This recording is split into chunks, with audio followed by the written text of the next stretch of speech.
नज़दीक गिरामी शॉर्ट्स में आपका इस्तकबाल है। क्या हम कुत्ते हैं? ये खाना कौन खाएगा? क्या ये बिरयानी है? स्पाइस जेट के पैसेंजर्स पूना एयरपोर्ट पर स्पाइस जेट के स्टाफ को फोर्स किया कि वो खाना खाए जो खाना वो उनको परोस रहे हैं। देखिए वीडियो इस वक्त वायरल हो रही है।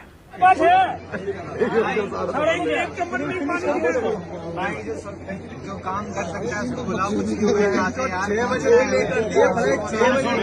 तेरी गलती का जहाज तैयार होने वाला नहीं है।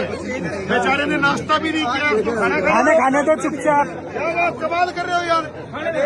अभी पुणे में एक बंदा भूखा है, बैठ जा भाई, भाग मत।